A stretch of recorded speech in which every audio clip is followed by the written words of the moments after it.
Putin has been in power now coming to 22 years. And he has said, and also has managed to secure through amendments to the Russian constitution, the possibility of fulfilling his pledges to stay in office till 2036.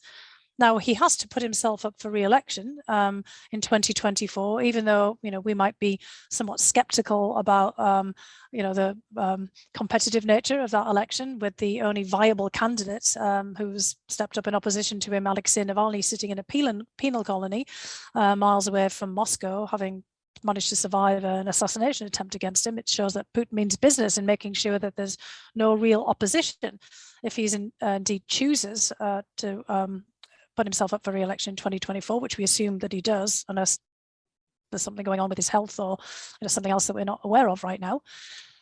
And he's definitely thinking about his legacy, even if he is planning on being there till 2036, by which time, of course, he'll be 84 years old. So lots of things can happen between now and then. He has cloaked himself in the garb of his more illustrious predecessors, the great emperors, tsars, and tsarinas of the Russian imperial past, as well as Soviet leaders. His very name, Vladimir, evokes the idea of Vladimir the Great, Prince of Kiev, no less, who Christianized Russia, by the myth in Crimea. Putin, has kind of basically taken on and assumed all of those kind of ideas and sort of titles for himself. He clearly sees himself as a kind of a Russian monarch, a kind of a constitutional monarch, but a few checks and balances, in the kind of the form of the presidency. So there's all of that going on there. But I think there's something else, that may be going on as well. I mean, I think it probably hasn't escaped everyone's notice that although he's been sort of seen all over the place on television screens and out and about a little bit, he's also been confined to base. He's obviously in rather splendid isolation, in one of his offices and daches. But, kind of what kind of information is the guy getting? What is his mindset like? I mean, we're all pretty much confined in these little Zoom boxes that we've been in all the time. We're all got kind of stir crazy and cabin fever. And I certainly think that, the COVID pandemic has messed with everyone's minds here, right? So what kind of information is Vladimir Putin getting? Is he, perhaps miscalculating in terms of what he thinks he can get here?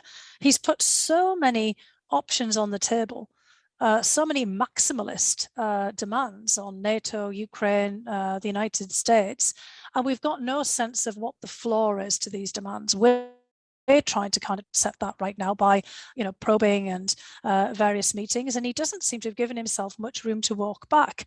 Unless, if he kind of basically pulls back from saying he's going to send missiles to Cuba and Venezuela, he portrays that because of some compromise or concession that the United States and others have made.